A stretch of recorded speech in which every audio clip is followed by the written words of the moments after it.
we've built the core network. It is much more destined to scale to billions of devices beyond humans. So it's a core network thing, really. Then. Well, but there's also stuff in the radios and the whole end-to-end protocol. It's not just. I mean, the core network very much for sure has a whole load of things. We've decoupled the data paths and the signaling paths so that we're not dependent upon them. A huge amount of really good and hard work, and actually some of that stuff's coming out and being used in other parts of the network. But at least from an operator point of view, there's definitely a need for some more stuff to come out. Did it need to be 5G?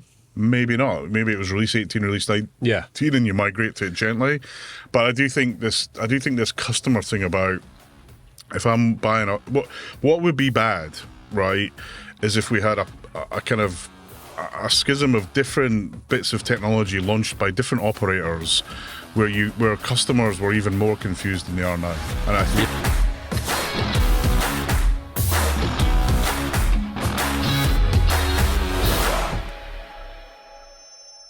Hello and welcome to another Telecoms.com podcast. I'm delighted to announce that we have a returning very special guest, Neil McRae. Welcome back, Neil. Great to see you. You just had to almost sprint here from Waterloo Station because the trains were dicking you about. I did, yes. Bit of a jog, which is someone in my level of fitness is not something I'd advise you to watch. But it's the trains when they're not on strike and when they're on strike, it's hard to tell the difference. Yeah, well, quite. In fact, we're going to have to do a pod we were going to do on the 12th of May. We're going to have to bring forward a day because they got a full strike on that day. So there we are. And we're also recording a little bit earlier, and we got a hard cut off because Pierre, for reasons best known to him, wants to drive to Wales later. So there we are, and he wants to get ahead of the rush hour. So I'm going to talk a record small amount of shit to start with. In fact, I'm going to hand over to you. I don't know if it's a good time. I can see Pierre mucking around with stuff, but you wanted to mention the people who've been done City of the Month. You want to take a guess? London.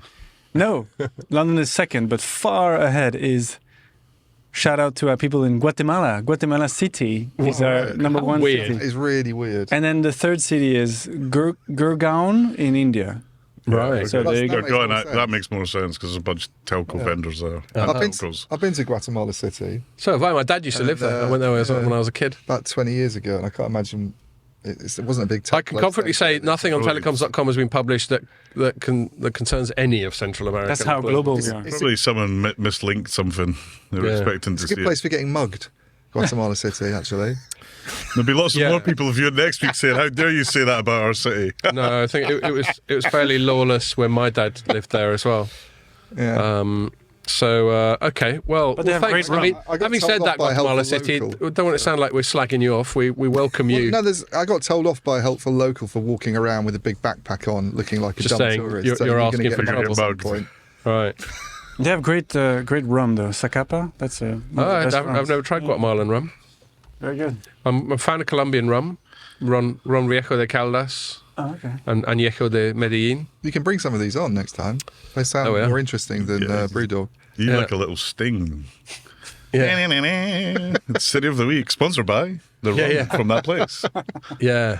Except that, imagine if that Indian one had come top. They're not known for their rum in India, are they? No, maybe a curry. Or any booze, apart from Kingfisher. They do lager. Gin, lager. I know Kingfisher and Cobra. Bombay stuff, Yeah. Bombay, but that's not actually Indian, is it?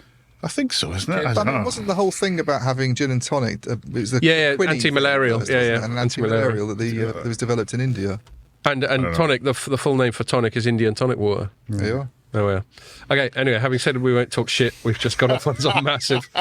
You're going to have some Indian pale ale. Irrelevant tangent. Pale ale, exactly. Yeah, Indian pale ale. Okay. So all right, I take it all back. But they still don't do rum, all right? And then just pausing to say that if you're watching this on the site or on YouTube or Facebook, you listen to it on iTunes, Spotify, SoundCloud, and loads of other podcasting platforms. You don't bother doing that little graphic anymore, do you, Pierre? Yeah, I do. Or do you? All right. Shows how much attention I pay It's here right now when I'm editing it. But actually, no, I don't put it in the main podcast anymore.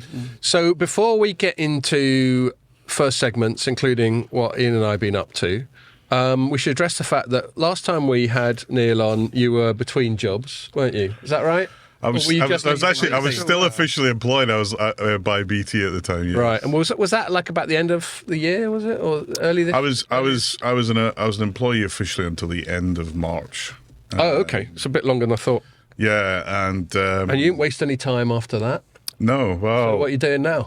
So I'm very, very pleased and excited, and as I'm working with Juniper Networks, they are pretty well known in the industry. They're Yeah, big our first on, pod of the year was with Juniper. cool. They're with they're big on routing, data center switching, security, and enterprise Wi-Fi.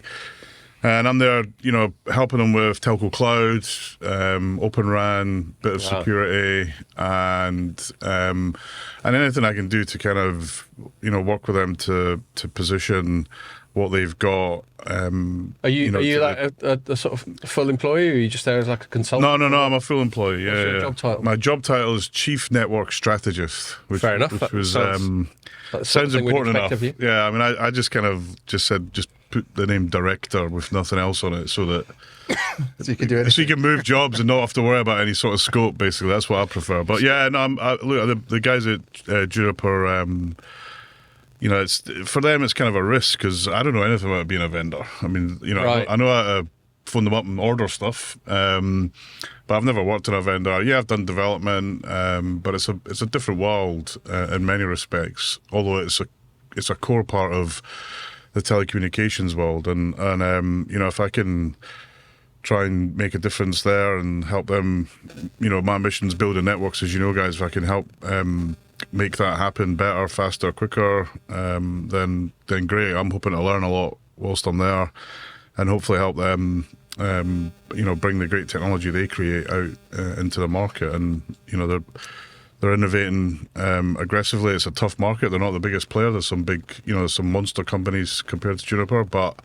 My hat's off to Rami, who's the CEO, and their exec team, who, did a really great job of, showing me what the art of the possible would be. So I'm really Right. excited about it, and I've been there a couple of weeks now. I was officially unemployed for I think 4 days. Right. I was running around saying I'm unemployed. Bizarrely, it was just more to annoy my wife. But no. Those guys did a great job of Yeah, it must have. sharing what I they've assume you would have had a few options. So if they were the one that, done. Yeah, I mean, I half expected you to go and join some little anonymous startup Yeah, we were speculating with on with doing that. mainly, with hardly any salary but loads of equity potential and all that sort of thing. yeah, I mean, a few of them came up both in vendor land and altnet land, as you might imagine. But I kind of, for me, it's like at the end of the day, well, I'll be able to look myself in the mirror and say that I've done something and achieved something. And with many of these companies, it was more about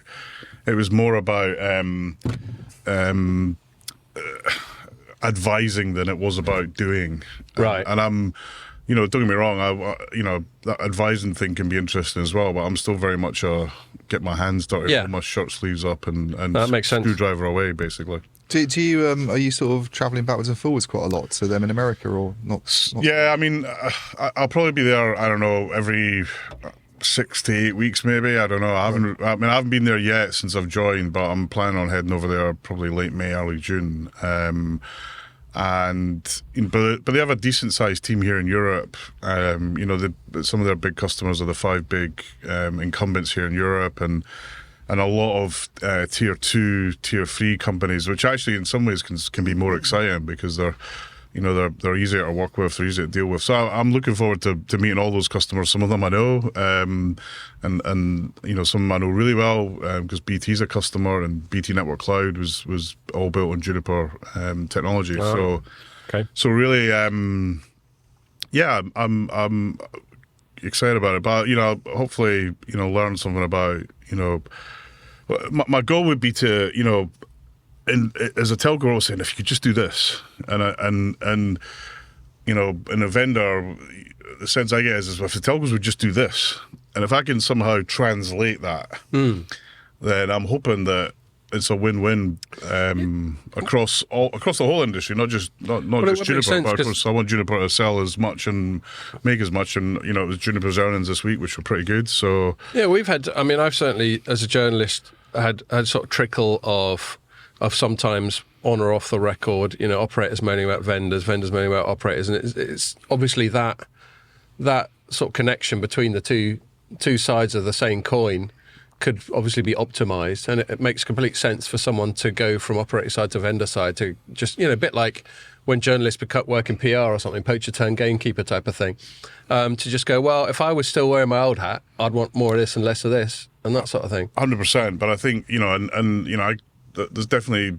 value I can bring on that, but it's, that's probably more of an advisor job to, I want to do more than that, and I will be. So actually make stuff. Yeah, so one of the things I'm working on with Juniper is Telco Cloud. So and I've got a huge amount of experience of deploying that at BT. The platform that they've built's got millions of customers on it now, and it was difficult, it was hard, but I think it's fair to say starting to see the benefits of it. So in my mind, I'm excited about trying to break down some of those kind of, I would say, communication, potato and potato, for one of a better way of saying it, and hopefully,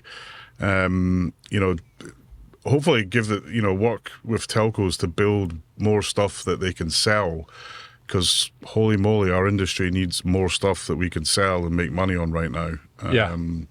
That's my hope, basically. But a lot of folks, and also, shout out to BT. I love working there for 12 years. They looked after me. They gave me a lot of leeway to do stuff. So we're not going to get you to slag them off. No. I mean, look, every company's got its pros and cons, right? I'm sure here at the glorious towers of Informa, there's stuff that drives you nuts and stuff you love. No, they're absolutely perfect. And but I really enjoyed my time at BT. I wouldn't change a single bit of it. And in many respects, when I left, the phone rang a lot, and it's probably because of most of the stuff I did at BT. So I wish those guys well, and I'm a customer now. So yeah, if they do a bad job, I'll be on the phone. It'd be good if the phone rings a lot if I ever leave. I'm not sure it will, but for your job or for yeah. You? Yeah, I heard Ian's leave. Is there a vacancy? Like just sort of tumbleweed. That's my fear. Well, actually, this will actually lead us quite naturally onto the first segment. So Ian and I were both out at an event hosted by another, I suppose technically a competitive site, but I'm quite happy to give them credit. It's called 6G World. And they hosted what I thought was a good event. Certainly had lots of good speakers. I have to say, Alex, whose surname I can't remember off the top of my head, he's very good at that sort of thing. He was. He's got a nice manner. Anyway, I think he's a bit calmer and more grown up than we are. And he just seemed to sort of Alex Lawrence. He just seemed to get everybody organised well on that day, I think. The only time it went a bit wrong was my panel where someone didn't turn up. And I just... you put them off? Yeah. They were scared. And it was a shame because it was... Someone from China Mobile. Yeah, someone... They'd heard you talk about Terminators and... Yeah, or maybe they'd heard my Xi Jinping, Ray Winston impression and didn't want to be associated with me. But anyway, the lady from China Mobile didn't turn up, but thankfully I managed to draft in Dan Warren from Samsung, who'd already done a panel and was just minding his own business, having a coffee. I just went, Dan, we need a super sub. Yeah, well, that's why I thought of him, because he, he's articulate, he's sort of quite free and open with his views and opinions. He's got a view, yeah. So that was all groovy. But yeah, I remember you and I chatting that there was one talk about, they were talking about AI and how you can just start up a business with fuck all infrastructure now because of AI. And you were going, Scott, we should start up a business. And I was going, yeah, but doing what? That was the challenge. I think we'll worry about that later. I think we've got quite a niche skill set, Ian. You know, we're good at talking shit about telecoms. There just aren't too many other jobs that require you to talk shit about telecoms. So anyway, we'll see. Maybe Neil will headhunt us for the talking shit department that he created. I think Scott, I think you could talk shit about all sorts of things. Well, there is that. I do actually. If I ever do daydream about podcasts, you know, my tendencies are to sort of move into the more current affairs areas. Anyway, I could definitely get stuck into that sort of thing. But but let's talk about that. Let's talk about the event itself. So I thought it was a good event. Fair play to 6G World, and fair play also to Surrey University, who have a whole building called the 5/6G Innovation Centre. Yeah, which I couldn't find. Which you had a bit of a nightmare finding at first. That was my only criticism of the event, is that they didn't signpost it very well on the campus. Really? Yeah, well, maybe it's just me. And I've been there a few times. I think I came in at the wrong end of the I usually get thing. a parking ticket because I get so frustrated about finding somewhere to park, I just dump my car anywhere. So I got the train. And then I just and then shred walked. it. And then you come in at the bottom end of the campus, okay, yeah. and you're nowhere near. If you're not in a car, I get it. And I looked at the little map, and it didn't say 6G Innovation Centre. No. It just had building. I don't understand why you won't use Google Maps or Apple Maps. I mean, they give you walking directions, and then you just follow them. It's not as much fun, is it, as asking someone? Then you haven't got something to moan about. Meanwhile, everyone else who's this weirdo that keeps asking for directions? Why is he using a compass? Don't worry, they probably just thought you were a student, Ian. Telescope, where's the star? Do you know what? We did go in one place where there's some students walking out and they just look like children. It's humbling. What's the thing for measuring the stars? Yeah, but they're at least 18.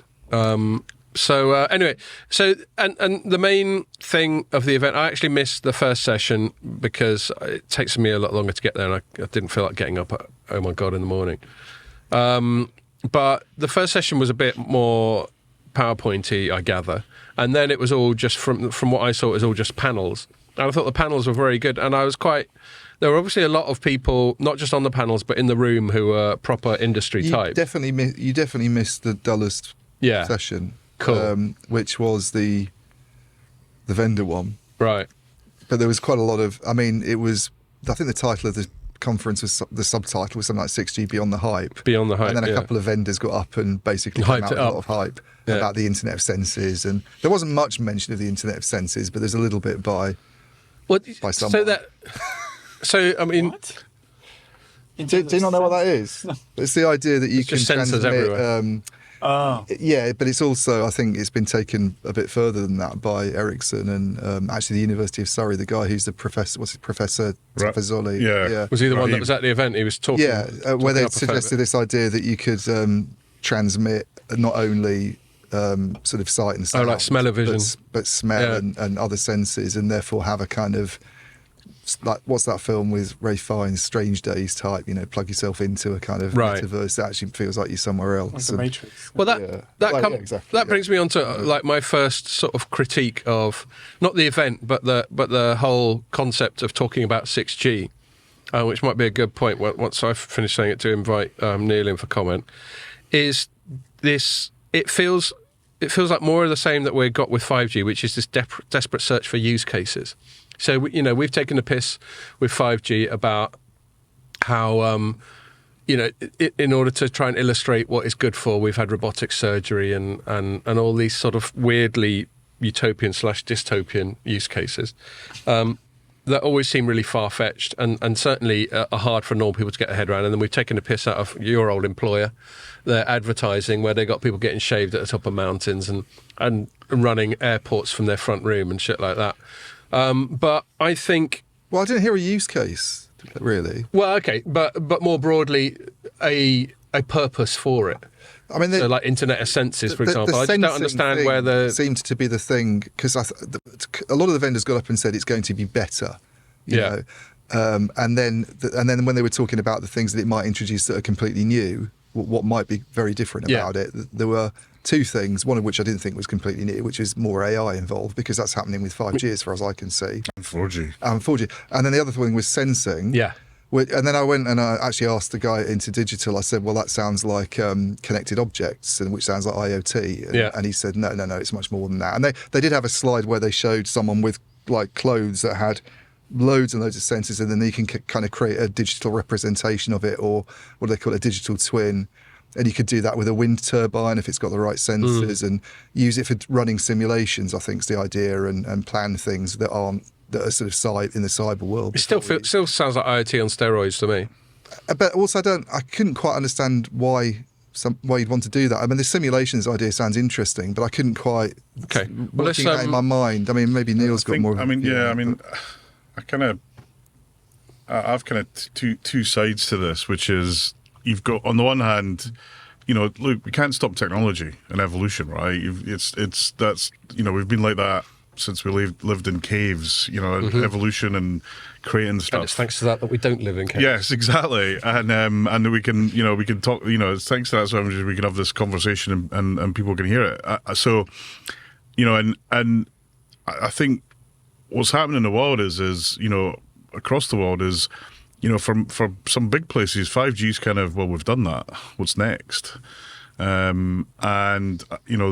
Especially in the research world, we've rolled 5G out, and I do think there's a slight more nervousness about use cases, because I think in 5G, I think the industry didn't do a great job of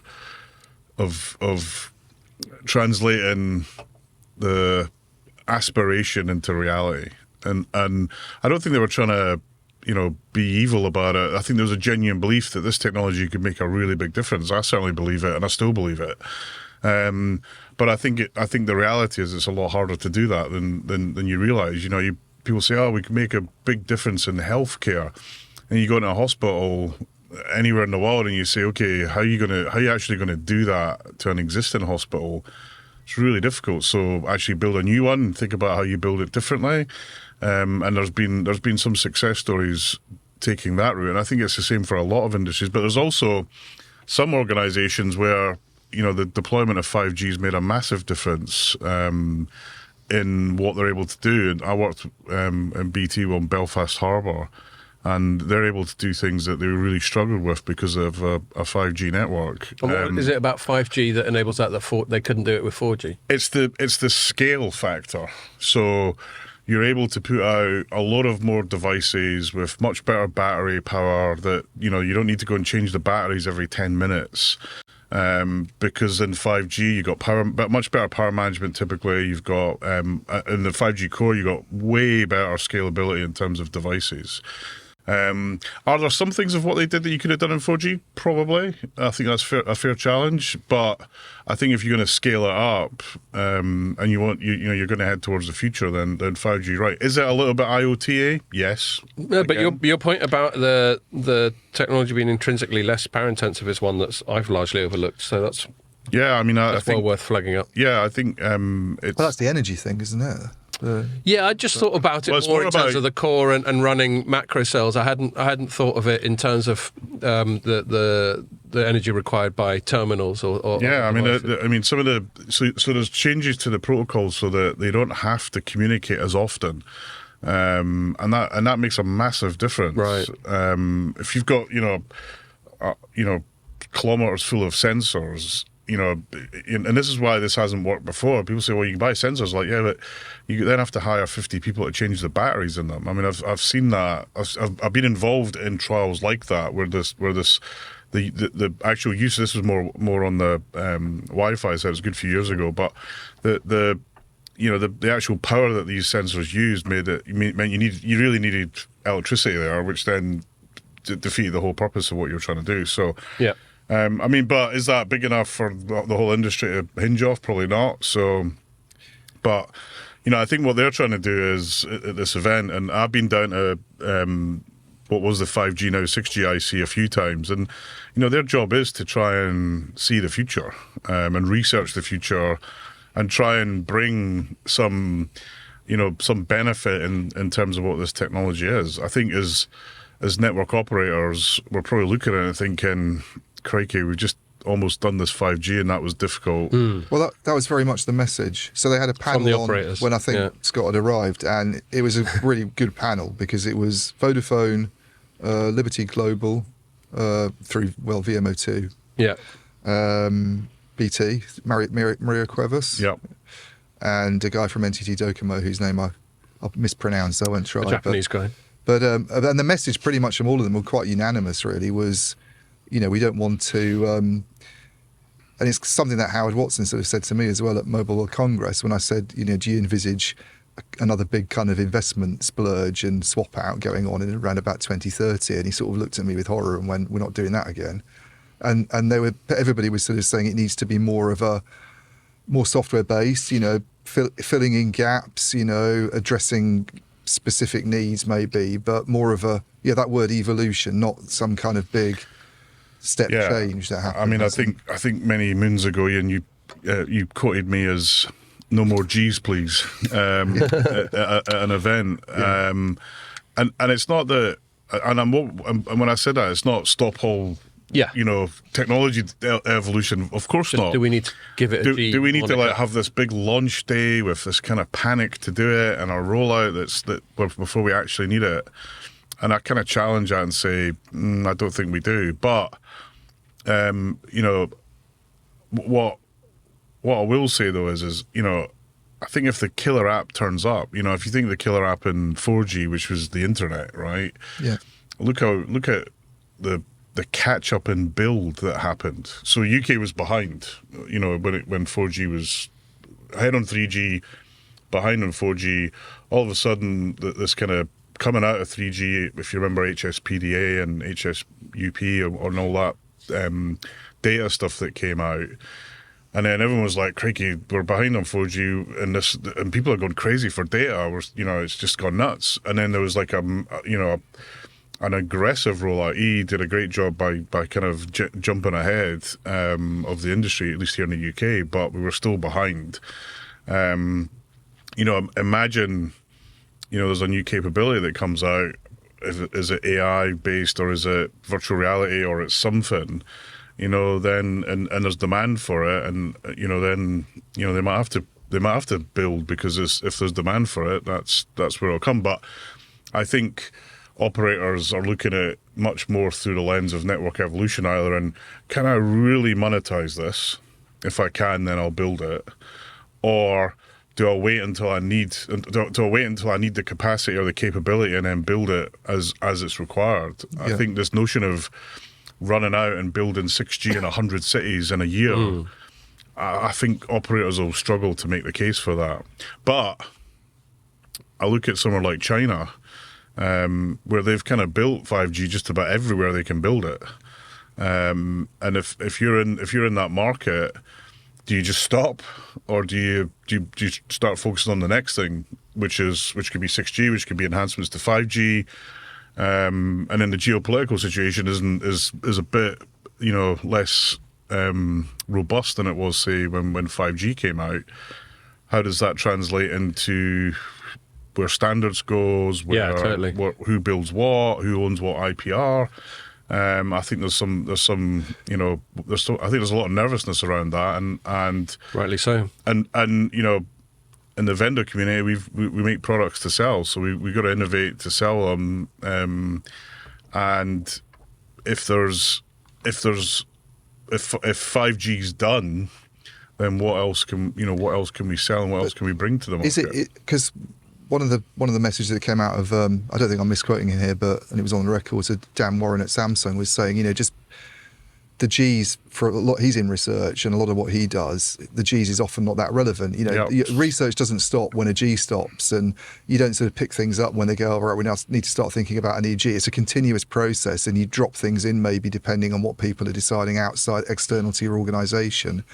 But I just wonder whether Maria Cuevas made the point that on the consumer side, and maybe even on the business side to some extent, nobody really cares about Gs anymore. Yeah. She said they want the biggest smartphone with the best camera. They want it to be able to do things. They don't really care that it's 5G anymore.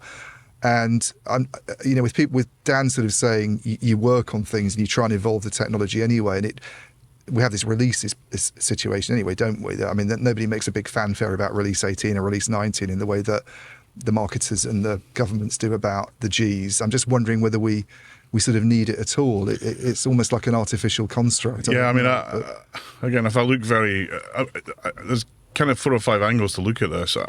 And I always start with the customer, right?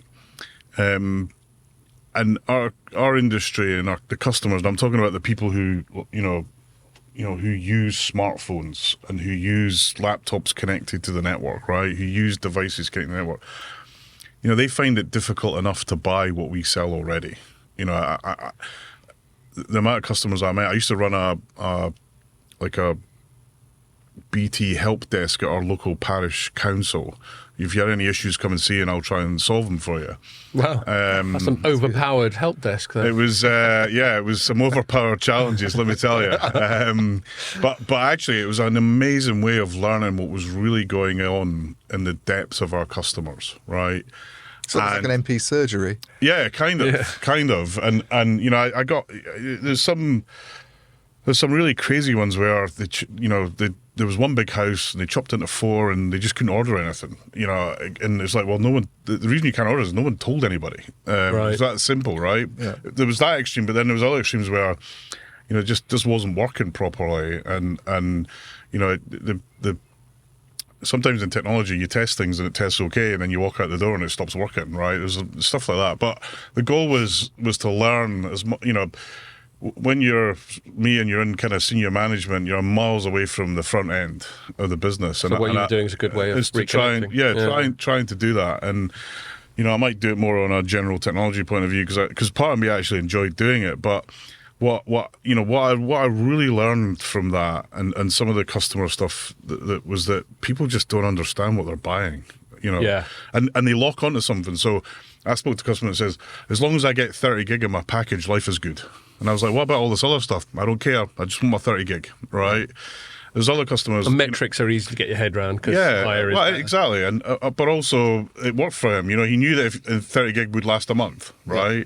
There's another customer who was on one OpenReach CP's network and had loads of problems. So decided to cancel that and go to another OpenReach CP, thinking the problems would be solved. And of course, the problems weren't with the CP; it was an OpenReach problem. And I really felt for this guy because he genuinely thought that by going from one service provider to another, things would be different. And which is sensible, right? From a normie's point of view, makes sense. So when you think about this in the G world, right? If you know that you're buying a 5G phone, that kind of sets a bar for compatibility for what it'll do, right? And you can compare one 5G phone with another 5G phone. And I think that's one of the big drivers for it. As an operator, if I put my operator hat on, it's like I've got to get so much ready to capture what I used to call this the kind of the shopping basket of 5G, as you rightly said, Ian. You chuck a load of stuff in, and when the basket's kind of full, let's go to checkout and launch it, right? Yeah. And some of that stuff that's been around, actually much longer than the last release from 3GPP or from GSMA. So, but that means that then there's certain things that you can do in software and you just press a button and it's done. There's other things you've got to go build stuff. So we were, I think one of the poor choices looking back is we decided to roll out with 3 gigahertz spectrum. I think that was a really bad decision, and I'm partly to blame, so guilty as charged. But 3.5 gig is great, huge bandwidth, really fast downloads, brilliant. If you're standing at the bottom of a building trying to get 5G, it's terrible. It's just not a great frequency for having great coverage. For propagation. Yeah, and certainly indoors, in this room, we'd never get a 5G signal. And I look at what T-Mobile did in the US. I think those guys were geniuses. I was at an event, I don't know, 3 years ago, a couple of years before we really launched 5G, the WI event that used to run once a year. It doesn't run anymore, but this was a monster event in the US. And I was speaking about what we were doing with 5G in the UK. And there was a CMO from T-Mobile, and they were talking about their spectrum. Their whole plan was, we're going to do low band. We're not making it a secret. We're going to buy this. We're going to do it, and the experience is going to be fantastic, and it is. Especially when you compare it to the other guys in the US, and you look at where they were 5 years ago. They were in a different market. Now they're punching high, competing with Verizon and AT&T. My understanding of how T-Mobile US has gone about its 5G with respect to spectrum, it got hold of this 600 megahertz, which is obviously great propagation. It's very, for people who are listening who don't know about this, it's right at the lowest frequency end of what's typically used for mobile. That's what you need, isn't it? And the lower the frequency, the better the propagation. What we mean by propagation is range and building penetration. It goes through buildings. But it doesn't have that much of it. So you're going to get great 5G coverage, but you're only going to get kind of 4G data rates. But you're not going to get anything at all with a higher band because you're not going to Yeah, well, that's true, and that's the trade-off. Yeah, totally. I hear you. I think this is the beauty of it, though. When you look at mobile phone usage, even if you watch a lot of YouTube on your phone, it's super optimized. Because you hear these stories. I want to download 4K on my screen that you can barely tell if it's HD or 4K. And actually, by the time it hits your phone, in most cases, it's been optimized for the handset that you're on. Codec. Right? Yeah. And that doesn't need a lot of bandwidth. And this, people who are using their phones, wandering around, typically aren't using tons of bandwidth. So I think there was something in that the industry missed. Because let me tell you, if we were to say 5G had solved all the indoor problems, you guys would have a very different view, right? Yeah. This is so Dean Bubble is there. This is Dean's big thing, and I saw he posted on LinkedIn, I think even this morning maybe or yesterday, going 6G's focus really needs to be actually on indoor coverage because. And he's got interesting stats about how much, I mean, you'd know this more from being at BT, how much usage on mobile is actually indoors. And I don't really use it. The vast majority is indoors. The vast majority, right? So it's quite a sensible point, really, to maybe address that. And yet, it's not like we're all in pavement cafes most of the year. But this is the interesting thing at this show. One of the big themes that came out, and maybe it was on the session that you missed, the most interesting thing about the morning stuff was which bands do we want to put 6G in? They used to be talking. No, that came up. Right. So I'm like, well, apparently now it's not terahertz because they've realised that's really rubbish. That now it's this centimetre wave band between 7 gigahertz and 50. It's incredible. Yeah, no, I was there for that. I mean, if 3.5's a problem, then that's going to be a massive issue. I mean, I think this, but again, it depends on. Ultimately, it depends on the use case. If the use case is people wandering about downloading internet stuff, then they don't, that stuff's just not going to deliver, right? Yeah. But I genuinely think, and so, I mean, I love Dean, he's a phenomenal guy, and the work that he's done on that indoor stuff is awesome, right? But I don't think it's just about indoor. I think it's about everywhere, right? How do we make sure that your device, if it's a smartphone or whatever it is, wherever you are, it works? On trains, in undergrounds, in car parks, wherever you happen to be, that device works and you can rely upon it. Because I think, I believe that if you have a network where people can depend on it more and more, that it's going to be there and they know it's going to be there. Like when you turn a tap on, you just know water's going to come out, right? If you can have a network that operates like that, then I think a whole bunch of use cases start to appear because people know that you can depend upon it. So it's that coverage and reliability. Yeah, absolutely. And I tell you another interesting thing. Last week we had a guy who used to be at EE, Tom Bennett, who's now at Freshwave, and I gather, in fact, we're going to come on to this. Sitting next to me. I saw a tweet. And he pointed out something that should have been obvious to me, but had never really occurred to me, that buildings such as this, which are built largely of reflective glass, are hostile to that sort of thing, because just as it reflects visible light, it also reflects other bits of. Off. Yeah, I hadn't even thought about that before. I know, it's interesting, isn't it? Yeah. A couple of thoughts about the discussion that's happened so far. I think one thing, and I certainly concluded this in my write-up. So my write-up was headlined, Telecoms industry needs to break out of the rut set by 3G hype. And the premise for that was 3G came along and we either remember or we will have read about the amazing amount of hype that came along then. And it's easy to forget that hype was augmented by the fact that this was the dot-com bubble hype as well. And so it stood to reason that if anything with a .com on the end of it was a fucking sure winner, then a technology that enables you to put those .coms onto mobile devices would be a sure winner as well. And then we had this absurd amounts spent by companies. Were you at BT or EE at that time? I mean, they wouldn't have been merged. I was at the .com. I worked for Colt. Oh right, okay. And so you're obviously a very interested spectator at the very least. Well, we were building data centers, thinking we're going to print money. Right. And we're building fibre in all these cities. We built fibre in 32 cities across Europe, and we built about 30 data centers. I was involved in a half dozen of them. And, we were thinking, these .coms are going to need data centers, this is going to be amazing. And actually... It's part of the exuberance. I would I think it's the old hype curve. That hype curve just reinforces itself every year for me. And it's a new industry, so none of us have really got a huge amount of experience. Colt gave me billions pounds to spend, and I'm like 28 building network, and I'm like, this is awesome.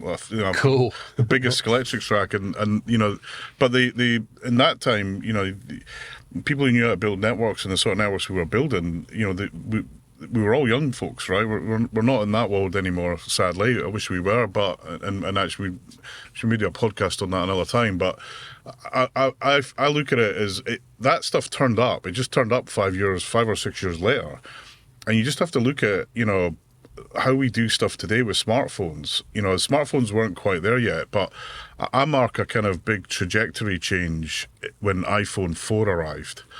You know, when that came out, it had 4G on it, and it was a proper 4G phone. Yeah.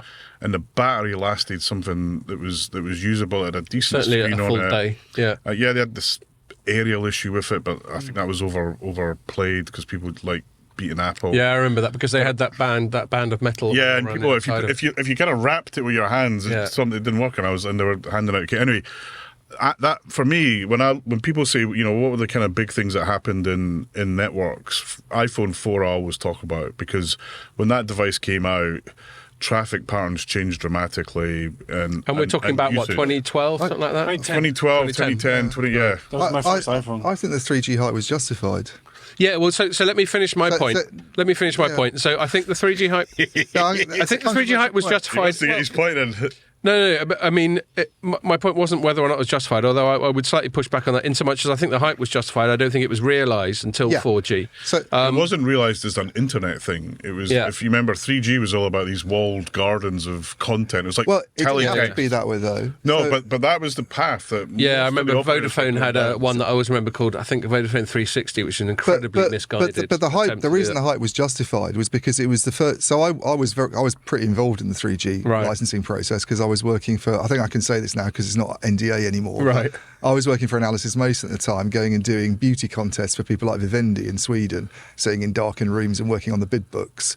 What does a beauty contest mean in this context? A beauty contest is you put an application in for a license and you submit your business plan. And they've got to make some you get a load of spreadsheet jockeys to sit in a room and go, you can make this much money in 10 years' time out of, and this is the value. So it's like a sort of ROI calculation for how much you'd spend on spectrum valuation. Well, it's your bid for the license. Yeah, but you're calculating what is a. You have to provide everything. You have to provide a business plan. You have to say what you're going to spend on it. And you still have to do that because I mean these are big. These are big layouts in the millions, so you want to get it right, and also the government selling it want to get value for it. So you got the seesaw of I don't want to spend too much, versus I don't want to sell it too cheap, and the opposite.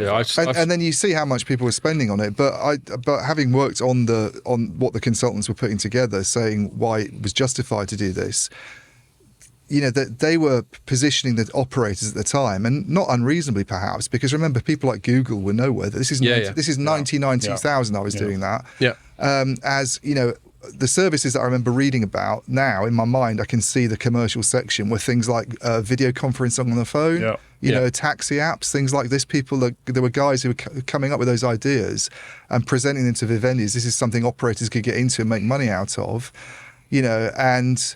Where's that? I mean, companies have come along and done very, very well out of those kinds of services. It's just the operators didn't do it. Phones weren't. You just said the phones weren't ready until Apple really came along. The technology itself wasn't great, was it? It wasn't. It was a bit of a disappointment. It still wasn't properly packaged. But in terms of internet on your phone, that's been a remarkable thing. Yeah, so I concede that. So the concept behind the hype of mobile broadband, totally justified. And then once we eventually realised it a decade or so later. Absolutely smashed it out of the park. We can all agree that a 4G connected smartphone now is an absolutely epoch-defining, transformative bit of tech. But my point was, 3G came along around about a decade after 2G, and obviously there was never a 1G, just like the First World War wasn't called the First World War until the Second World War came along. It was the Great War, wasn't it? Yeah, it was the Great War. It was a fucking comparison. It was just Star Wars and Star Wars 2. Well, quite, better comparison. I don't know. We don't want to get you started on Star Wars. That'll be a rabbit hole. And then 3G came along a decade after 2G, and so that established this decade cadence. And then 4G came along a decade later. And my point was that we've established this cadence, but while it applied for 3G and 4G, And we can agree that 3G was transformative and 4G was transformative. 5G is a little bit more difficult. Firstly, there's no need to fix 3G, didn't it? Really, I think. Yeah, and there's no need to bang on about mobile broadband anymore. So one of the things they attempt to do with 5G is like enhance mobile broadband, but that's not a pain point anymore. That's fixed. We've got. Go on. Well, Neil. I think so. Luke, I think 4G. I think when it was, when. And I wasn't as close to mobile as I am now, but I don't think they were expecting the kind of crazy bubble of smartphones when a lot of that stuff was written, and in the protocol and the way that the architecture of it, they definitely weren't thinking of it because it doesn't scale. So there's a whole bunch. I said this in the last podcast, but again, it's this thing. In 4G, the basket was full. It's got to check out and launch it, right? And then, but there was some stuff that we really wanted to stick in that basket, but we just couldn't fit it in. And it's a case of, do you go, how long do you wait till you've got everything you want? Yeah. There was a decision made, rightly or wrongly. We launch it. It's a 4G, I think, was a pretty decent success. But we knew that sometime down the road, we're going to run out of stuff that we need in terms of scalability. And that's one of the big things that 5G fixes. Fair enough. Is, we talk about millions of devices on 4G and 5G. The way that we've built the core network, it is much more destined to scale to billions of devices beyond humans. So it's a core network thing, really. Then. Well, but there's also stuff in the radios and the whole end-to-end protocol. It's not just. I mean, the core network very much for sure has a whole load of things. We've decoupled the data paths and the signaling paths so that we're not dependent upon them. A huge amount of really good and hard work, and actually some of that stuff's coming out and being used in other parts of the network. But at least from an operator point of view, there's definitely a need for some more stuff to come out. Did it need to be 5G? Maybe not. Maybe it was release 18, release 19, and you migrate to it gently.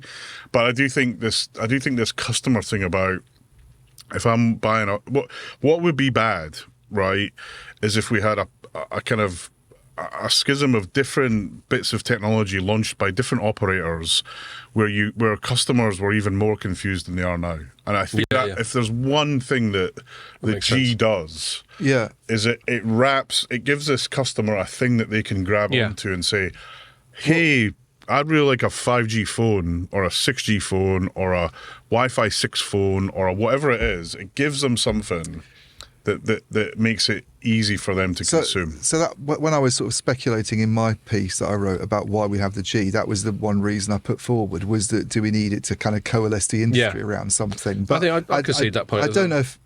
Yeah, I'm just wondering if you do. I mean, I don't know. If you just had the releases and you had something just called the mobile standard developed. The latest thing. Yeah, but I think that, but the thing, so there's some things so all the core stuff, do you need to put any of that into a G? I would say no, really, right? And actually, you don't want it because you want to have deployed and tested that long before anyone wants to use it. We were, and actually, in the flip side is true in 4G to 5G, and this is something I found pretty frustrating, which is actually 5G core isn't ready, so we're going to do this non-standalone madness and roll out the radio anyway, and I'm like, what? And part of the reason that 5G core was behind was because. And this is my take on it for what it's worth. We decided that in the 5G architecture, we decide what the infrastructure looks like long before most of the operators had that infrastructure. This is NFV and cloud-based stuff. And they're so, okay, to launch us, we've got to build all that. Where are we with that? We're not where we need to be. So let's kind of push and do it. So I think the operator side of it, we can do whatever we like, whenever we like, especially now with cloud technologies, we can push stuff out really easy. On the customer side, though, when they come along and say, hey, I bought my 6G phone, you want to, as operators, I think it's fair that we want to have had that in the network for some time and know that it works so that when they come out, actually 5G worked fine, but we're now in this crazy situation where we're going from non-standalone to standalone mid-cycle with thousands of millions of customers. Well, and one point I made I hosted a panel, and we were just referring to Dan Warren from Samsung earlier, and he was on that, and he agreed with this when I said it. I said the Gs, which is pretty much what you've just said, I think, Neil, the Gs are a coincidence of timing. they are at a given time, we've got the progress we've made, and we bundle them all together. And I completely concede your point about how there are some reasons. Obviously, the marketing people, there's a reason why they want the Gs. But you said there's other commercial and other communications reasons why it's useful to have a G, rather than have to say, I mean, like any blanket term, if 5G consists of 10 disparate technologies, you don't want to have to start every conversation by listing all those 10 technologies. You want to have one label that encompasses all of them. But I think what you were just talking about with non-standalone bears out my point about this artificial decade cadence, because the decade cadence came along for 5G, and it tends to be at the start of the decade as well. Yeah. So we got to 2020, and they're like, shit, it's 5G time. But as Neil just said, the core's not ready. So let's have something we call 5G, but it's only sort of half and half. There that you just said about having these are things we can group together and call 6G or 5G, and this is what you get. That's based on it being something you can market to customers, isn't it? Yeah. And it might not be. I think the trouble from the marketing perspective is that there's always been this assumption that a G has to be something that you can hang bells and whistles on and say, hey, this is what you're getting. And maybe it's a really great thing anyway, but it's not. But it's a great thing because it's like why should customers care about the plumbing of the network? And the plumbing of the network might be brilliant for us to have a service and just for it to work, and it's more energy efficient. That's a very hard don't let thing Dean hear you say plumbing. Someone. Yeah. But he's just very juvenile about that. Sorry, Dean. He's going to hear that. Bust through the wall and kill us all. No, I mean, I think, it's like cars, right? You know, every year, the car manufacturers come out with the same model that's slightly better, but it still gets you from A to B in the same way. And I think there's something for us to learn about that, that sort of industry. And in telco, the one thing we're terrible at is product life cycle. We turn stuff on. We're geniuses at turning stuff on. We never turn it off, or we never refresh it. So, you imagine if you're someone who's got quite happy with ADSL or early cable broadband, you might have had it 20 years. We've never launched a new thing on it. It's just been forever this 20-year offer. Whereas it just sits 20 years ago, the Apple don't support the iPhone 4 anymore, and I kind of feel that there's. And I don't know what the right answer to this is. There's smarter people in marketing and customer care that can do this. But I kind of feel that related to this discussion is that there is a life cycle requirement in telecommunications that we haven't quite landed. And I kind of feel that, some of the hyperscalers might be about to fall into that trap with cloud stuff, which is I put all my cloud stuff on, I don't know, cloud version 5. I'll make it up. Why should I, it all works for me. And the cloud version 6 comes up, which is good news for the cloud guy, but maybe for the operator, for the customer, it's a load of effort. I don't know. I just, it's this world of services versus equipment, things that, where you can upgrade it. I just feel that we've got to learn how we manage the life cycle of that better. But even the sort of mentality of selling, and you see billboards from people like Virgin Media O2 with how many gigabits per second you can get. And I don't think my parents look at that and go, oh, that's brilliant that we can get 200 or 100, But people do understand basic metrics that 200 is better than 100. Obviously, in that case. But yeah, they do, but they just want it to work, don't they? Exactly. Fundamentally, and I think 100%. there was one of the themes that came up, which is just a persistent theme anyway, I think, in the industry at the moment, is that there's a kind of energy efficiency side, which I get, and I think it's sensible because you don't want to be spending a lot of money at a time when energy costs. And you get to put pictures of trees on your marketing. Yeah, forget about that side of it, though. I just think it's sensible because you want to keep your costs down. But I'm not sure that a consumer is going to go, oh, this technology is much more energy. Well, they might do actually these days. Maybe some consumers would these days. Well, I think businesses do. I mean, look, the whole ESG thing, as it's called, is, I have to say I'm probably being a petrol head, I'm probably the last person that's on this bandwagon. But but I do believe in sustainability. I don't think you should do things that aren't sustainable, right? But certainly, if you're in, having seen lots of tenders from companies, if you don't have a plan around energy efficiency and sustainability, you will lose business. No question about it now. You will absolutely lose business, right? And it permeates everything all the way from investors down to and everything. you know, there's even, you know, some investors have got ESG specialists on their operating boards now because they want to understand.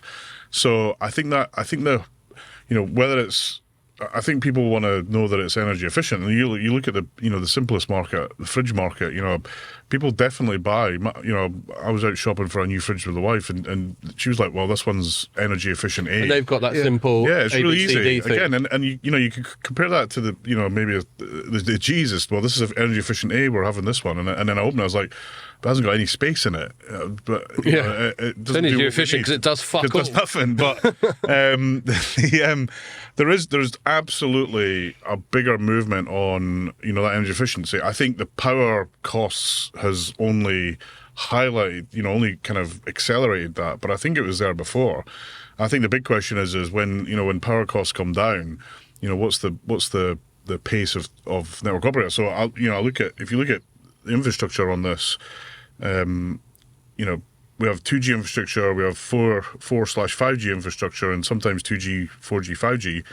But we got 3G, and 3G, the way that 3G was created, it's really hard to kind of share that in other parts of the infrastructure. So most companies have got a dedicated 3G infrastructure. You turn that off, you're saving big time. Yeah. And actually, fair play to Vodafone. You know, they were, I think, the first to really announce that they're turning it off here in the UK. Great job by them. And, you know, it allows them to use the spectrum, space, the power for much more interesting and valuable services and saves a ton of energy and get their Open RAN network up and running quicker. Hopefully. Actually, yeah. But sorry. You know, yeah, I mean, hopefully, but I think, you know, if the energy prices were not as high as they were, would telcos go as quickly? Maybe not. And I think, you know, it goes back to that product lifecycle viewpoint from me. You know, I was trying to push something in BT, which is if we're putting a device into the network, what's the date at the top where we have to have it out? You know, when are we thinking about how we remove that? Because when I was a few years ago, I did a bit of study. I went to see how BMW design cars. They literally have a plan for every part in the car about how they dispose of it. It's staggeringly impressive to see. And most of it's about recycling, so it saves them money. You know, and I was trying to figure out, you know, and I look around, you go to any network operator and you'll see, you know, it's like a Doctor Who episode where you've got the 60s, the 70s, the 80s, the 90s, right? Almost on different floors. Daleks and stuff. Who's the first one? William, what's his name? Who's the first Doctor Who? Doctor Who. William, no idea. When it was in black and white. For me, it's Tom Baker. He's the man.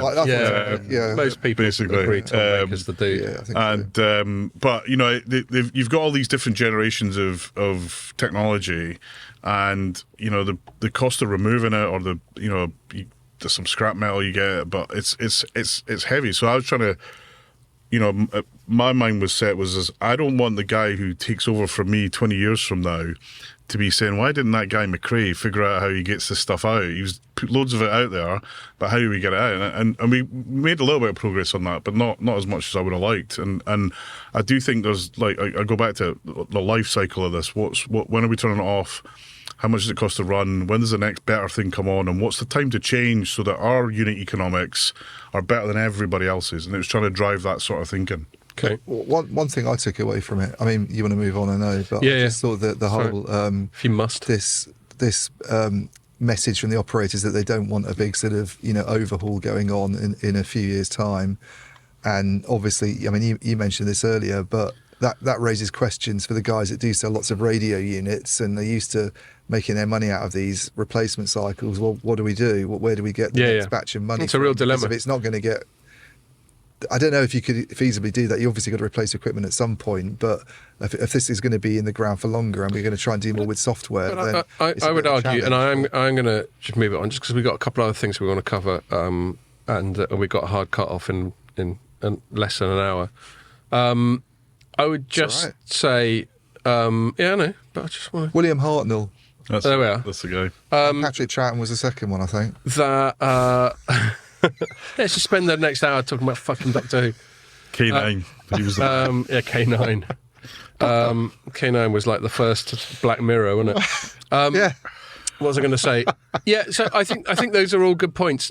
Just quickly summarising the 6G point. I think Neil's point about how you need to group things together and you need to have a concise way of describing and possibly selling them is one. I think in practice, to answer the point you just made, Ian, I think if they're not already, then people on the vendor side probably need to change the way they go about these things, and it needs to be a more gradual sell and go, look, okay, here's some kit. It's not called a new G, but you need it or whatever.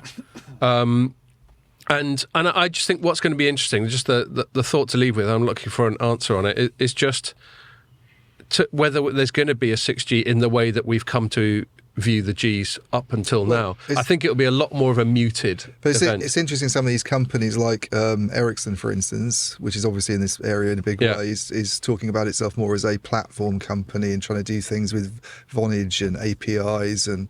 I'm not 100% convinced that'll play out, but I certainly think they must know that they're not going to... It's sensible for them to be thinking about it. And they must know they're not going to sell a shitload of 6G kit. Well, I don't know. Certainly, if you're referring to the operator panel, if people like Andrea from Vodafone and the other people on there are anything to go by. I would imagine they're not liking what they're hearing on those sorts of panels. Yeah, exactly. All right. Sorry, did you have one? No, I mean, I don't think 6G is going to be like 5G. I don't think it can be. I think something's going to be different. And we've got to really deliver value. I think in 5G there is value there, but we got I think we were over focused on what we thought people needed rather than actually talking to people about what was important. And I think, as an industry, we have got to get much, much, much, much more customer focused. And I tell you, if you spoke to a customer in 2013, 2014 when we started pulling this together, they'd be like, well, I'd like my, and I say it, you see it on Twitter when I'll post something, oh, look, we did this brilliant, amazing rollout of this new technology, and then 20 responses are, it'd be nice if I had mobile signal where I live. Yeah, quite. If we sometimes get that, the value of that would be insanely huge. A funny thing about having the URL we do, Telecoms.com, is sometimes we get people thinking that this is just where you go to for telecoms, full stop.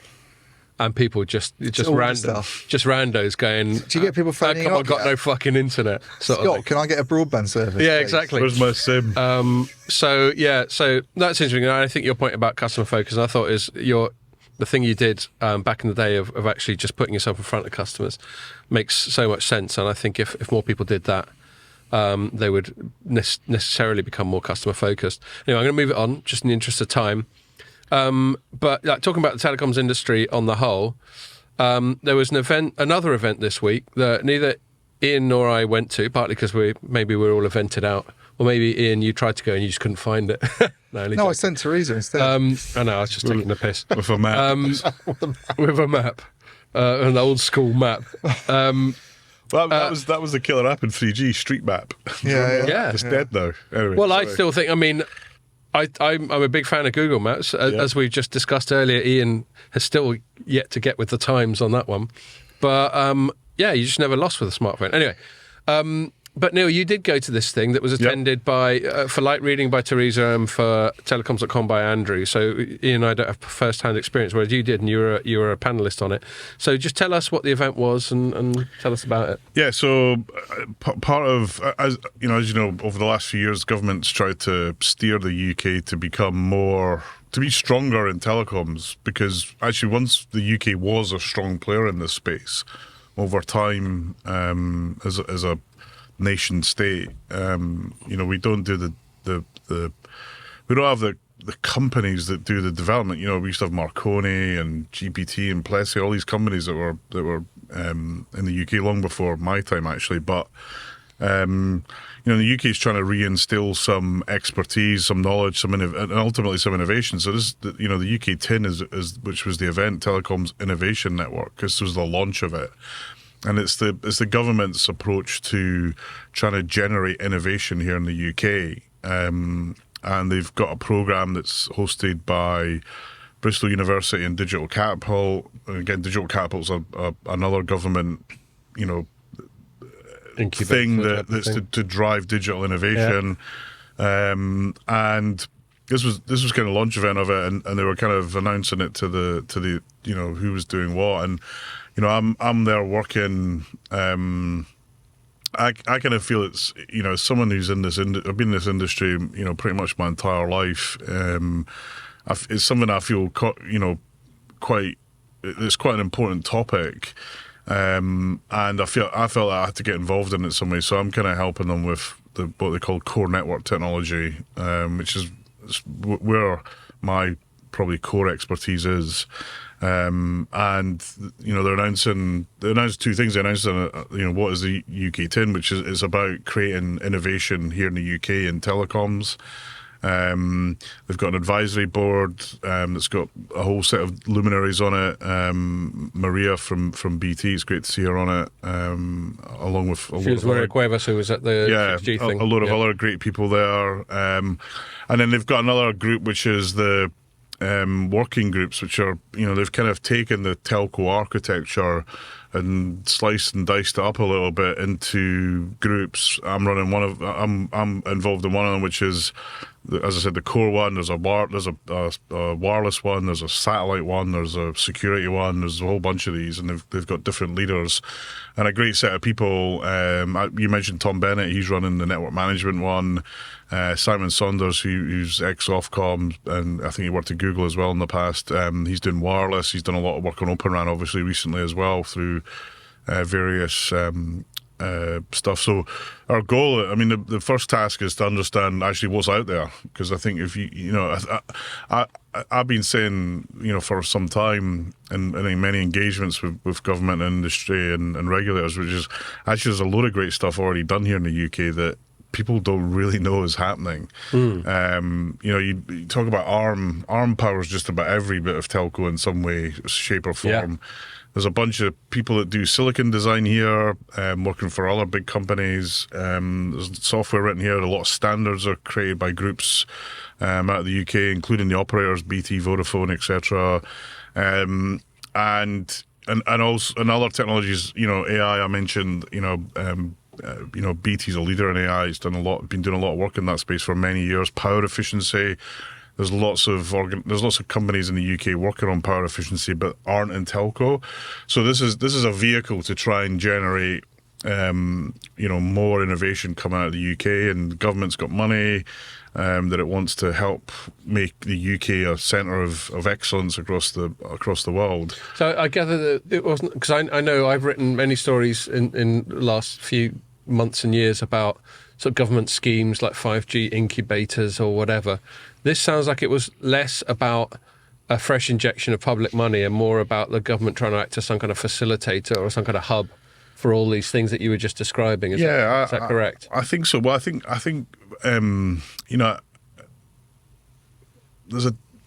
when governments want to do stuff like that, there's a danger that they think they know what the problem is and they try and fix the problem. Or they try and pick winners and stuff. Yeah, or they just go about it in a kind of parliamentary cycle, right? That's what governments do. That's their kind of mission. But on this one, I kind of feel that they're actually trying to understand. They've set the bar, like, we want the UK to be a leading telecom innovation country, and they're actually asking us to go out and figure out how we make that happen, as opposed to trying to define the answer, which in other tasks like this. Do you think this is all because of the whole geopolitics issue? I think that's more serious than that. I think that's definitely a part to play, but also I think it's. I think that's absolutely a driver for this. But take that away, and actually, when you look at the world that we're in, digital, and I hate using that word because it's an irritating word. I agree with Dean on that one. Yeah, I hate the digital word, but it's the word that people get, right? But the whole world is, everyone is moving to this world where, we do things via smartphones or via devices or via the network. And if you're a government, and you're trying to look after your citizens, which is the government's main job, and you're not kind of, you don't have a strong holding in that space. One, are you missing out on something in terms of, making the country you run as valuable and as great to live as you want it to be? But two, is there a whole lot of other things that you might have to deal with in terms of, emergency services or bringing efficiencies to the services you want to offer, or new capabilities that make life better for people. So I kind of feel that this is something that, to some extent, I'm surprised there has been so little government involvement over the last years. I mean, the government involvement was, we own the telco, and whatever you want, you buy from us. And then BT was sold, Cable and Wireless was sold, deregulation, everyone comes in, and then for, 20 years, 25, 30, maybe years plus, the government really doesn't engage in it at all. And then the world changes, this back to my iPhone 4 point earlier, the world changes in that, imagine your life without a smartphone. It's kind of, I'm an 80s TV fan. And you watch the TV episode and you think, okay, if that guy had a smartphone, this would be a 2-minute episode, right? Magnum PI. Yeah, Magnum or Knight Rider or any of those kind of Airwolf, any of those. It's like, okay, if this guy had Google Maps, the life would. That is the thing I noticed most. Not if it's Ian, he wouldn't use it properly. Yeah, it just changes plot lines completely. Absolutely. I broke my phone, and then the movie can happen. That's it. Right. And if you think about, when you look at it through that lens, sorry, Charlie, the 80s can't not. know it. When you look at it through that lens, it's hard to see. It's hard to see how you don't want to be a leader in that space. And you look at Korea. Look at South Korea. They're an undisputed leader. Look at their. It's a beautiful country. They got great. They got all sorts of innovation. They make cars. You look at Samsung as a company, and Kia and Hyundai. I mean, these are phenomenal companies. And my sense is, for sure, there's a security concern. 100%. There's a geopolitical concern. 100%. In some ways, that's right, irrespective of the environment or the current situation. But I get a real genuine belief that the government's trying to, empower, experts to really make a difference here. And if it wasn't that, I wouldn't have got involved in it, because I think unless you do that, you can buy capability for so long, but at some point in time the money runs out, and if you haven't built something that's then generates its own value, it just disappears. And we've seen that on a lot of other things. I've got to say, my gut feel with UK government involvement in telecoms, my default sort of cognitive position with any government involvement is to be sceptical, and to assume it's at best sort of opportunistic and superficial, and at worst actively damaging. But in this case, I've got to say, I will give credit where it's due. Most of the things I've written about, they've got involved in, even some of the ones that are a bit like throwing shit at the wall, some of these incubator ones, even they seem to be positive. Yeah, you will get a politician such as, I think Julia Lopez made a video thing, I've spoken about her, I interviewed her. We know. We know about her. And was it Michelle Donnellan's her boss now? And so they'll jump on the coattails and go, this just goes to show how much shit we're doing as the government. But that's priced in. That's what politicians do. They're going to be opportunistic. They're going to try and make it sound like they're doing something. But on the whole, and then you saying that this is worthwhile getting involved in, adds to that feeling that I've got to give credit where it's due. And it does seem that the ways in which the UK government tries to get involved in the telecom sector are largely benign and positive, at least as much as you could expect of them. Do you think it's likely, though, to throw up? When we look at the market these days, and you were talking about some of those British companies that used to be around, like Plessey and Marconi, which pretty much got bought by Ericsson, I think. And do you think and it's very much consolidated now to be a bunch of giant vendors, that there's any chance that we could create something from scratch that's actually going to figure on the world stage and do something?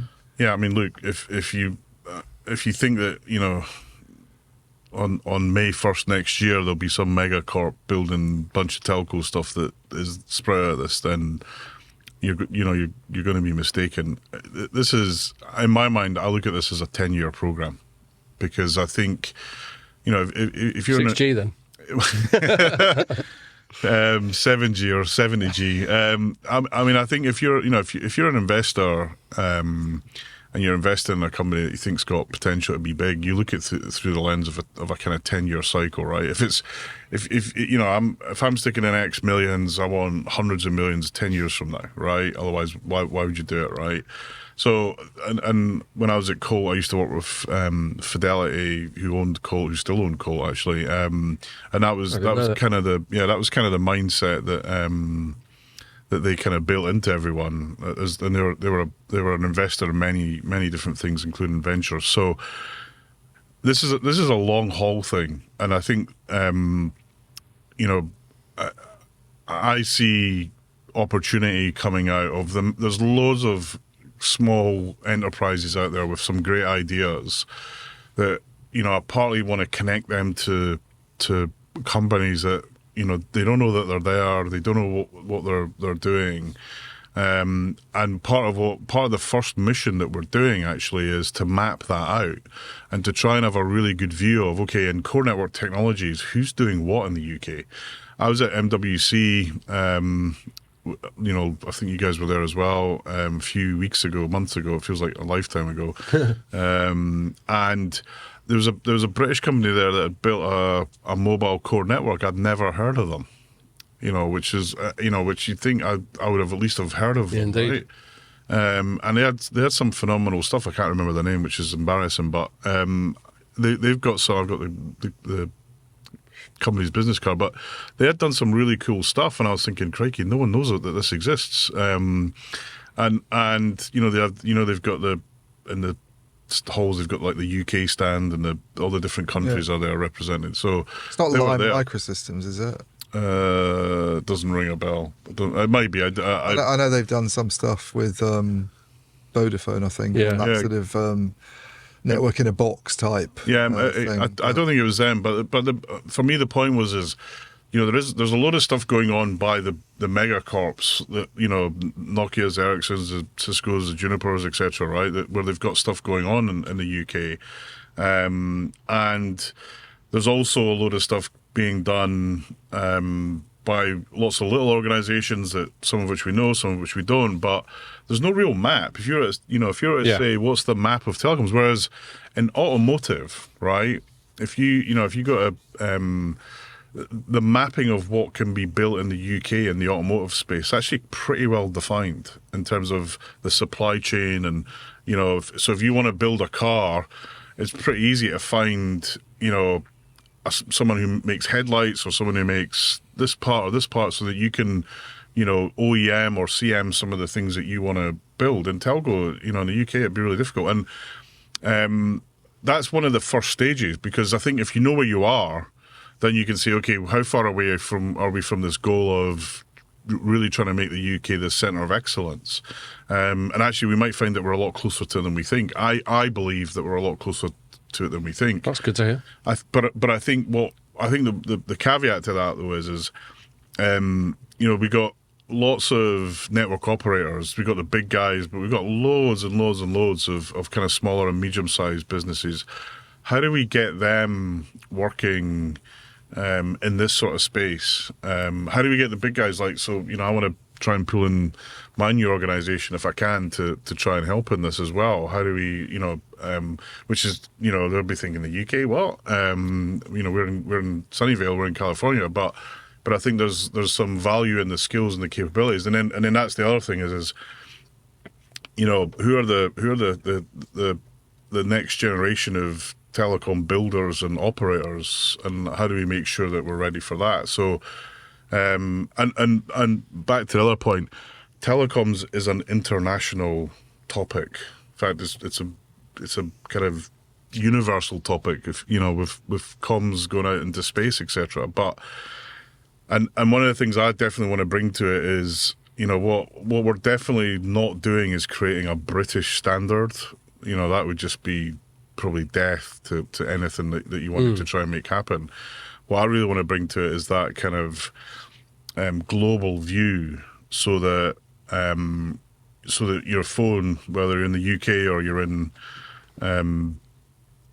Japan or you're in the US or you're wherever you are, that it still works and still does that. But at the same time, what I'd love it is that if I'm developing something in Juniper, that it's as easy as possible to roll it out into the UK as a vendor. I want to be able to, land here and roll it out so that, people in the UK can take advantage of it, and not just in the UK, but across the whole world. So, and I think a lot of vendors feel sometimes that, and I've had this feedback, is that, it's so difficult to do certain things because of this, because of that. And I think that's the other aspect of this is, what can the UK change to make it the telecoms place to go, right? I think in terms of users of the network, we're a leader. There's no question about that. But I think, UK Tin's trying to, see if it can set that out. We've got some great universities. You were at Surrey, obviously. We got Bristol, Southampton. In terms of photonics and optical networking, there is no place better than Southampton in the world, right? Yes, wow. There was a startup that went commercial that came from Southampton. I remember writing Luminicity. There we are. Yes, yeah. So I actually worked with Luminicity. I was an advisor to them, and they created a new type of optical fiber. That's right. It's got hollow core. Hollow core. Right? Yeah. Look at me remembering shit that I wrote about. And that was a spin out of Southampton University. There's some phenomenal people based involved in that. I was there really trying to connect them to people who'd be interested to build it or buy it and deploy it. And they're very successful. So, that's the sort of thing that we want to do. And I mentioned this, about a year ago, which is, how do we help these smaller how does industry help these smaller innovative things by partnering with them, working with them, even acquiring them if that's the right way to develop the technology. But how do we really make a difference in getting some of this stuff that sometimes never sees the light of day? And whilst I wasn't working, I went to a couple of Open RAN events. They were ran by the UK government, and the frustration in a lot of those vendors, those companies that were trying to build stuff here in the UK was I have to say it was pretty horrible. I was thinking, Craig, you're trying to build something and it's so difficult for you to be successful. I was kind of thinking, why do you bother? Was my thought, but. That's not been a knock about the UK and Europe versus the US, for example. I don't know. I don't know if it's I don't know. I don't claim to know enough about it, but and then on the flip side, if I go back to my BT war, I'd get like 6 phone calls a day where it's someone trying to sell me something about, we got this new technology, we'd really love to look at it. And I was like, crikey. I ended up creating like a list where we put people on the list and we try and work through it all. But there's so many folks, both British companies and outside the UK as well. But my sense is that this is something that I think should be valuable. And then of course the UK, it's seen as a security leader. I don't know if people realise that, but we are really seen right. I didn't as a leader in security, partly through working with organizations like Five Eyes, who are the different, it's the US, Canada, Australia, New Zealand, and I think there's an opportunity in that space as well, but also to partner with organizations in those other locations to improve the security of the network. Because if no one trusts the network, no one will use it, right? So. I'm excited about it. I'm also, as I said yesterday, bringing a bit of Scottish pragmatism to it. Because I think it's easy to, one, it'd be easy to boil the ocean. 2, it'd be easy to say, we can do anything you like. I'm sure that there'll be loads of things that we don't do, and there'll be a few things that we do, and that's the kind of mindset I've got to it. But I'm looking for people to join me in my group. So if you're in core network technologies. How do I answer that? Answers on a postcard. No, I am. I'm looking for people that got that want to and they don't have to just be here in the UK. But I'm and not just me. There's a wireless group. There's a security group. There's a satellite group. We're all looking for people to join us to kind of start. Okay. Well, I think that's if you don't mind, Ian, I'm going to not sort of. Discuss that further. I've yacked on. No, but it's good. I mean, that's what you're here for, man. If we've got you in, it's just me and Ian talking, it'd be a bit pointless. Not to show off your new Airfix toy. Yeah, sorry. Yeah. What was I going to say? The only thing, yes. Thank you to our producer man here. For giving that to me. So I'm an air and space geek for those who don't know. Pierre got Neil a stealth bomber to say thanks for turning up an hour early so that Pierre can piss off the whales. But on that note, we're about to. If I don't move things along, we're gonna undermine the whole premise. He's gonna have to get his bomber back. So what was I going to say? Just to round that one off. Another thing I like, and this is sort of slightly political and a bit sort of Scott self-indulgent, but I quite like. Post-Brexit, as someone who was in favour of Brexit, I quite like these examples of the UK trying, and this isn't a pointed fuck the EU thing, it's just the whole point of Brexit was for us to be able to do our thing, and this seems like an example of us doing our thing, and so I approve of it, and I wish it well. You mentioned Open RAN a couple of times, and actually, before, when we were first arranging this latest appearance for you to come on the podcast, you'd flagged up something Ian written about a while ago to us saying, the headline was, "Good luck building a virtual Open RAN, there's no such thing." And there's been a news hook this week. That's a bit hard, isn't it? Yeah, well, you wrote it, mate. You know, Ian always writes hard. Yeah, he goes hard, as all the people he's alienated in the industry will attest. Yeah. And then there was an announcement this week that was written by Nick Wood for us, where our headline was Ericsson Combat Silicon lock-in with AMD deal. So I might start with you, Ian, especially as you haven't been able to say something for a little while. Just frame it, and then we'll move it on to. I talk about the Ericsson thing.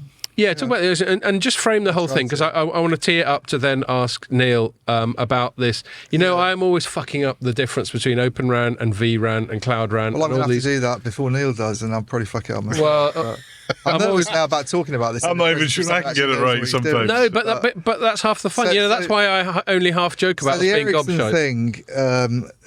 Bloody hell, it's quite confusing. But basically, in a traditional RAN, you know, you have everything's tightly integrated. That's the whole deal. You're using in the sort of baseband side of it, which is the kind of compute bit of it. Really, it's a case of having kind of tightly integrated software and hardware.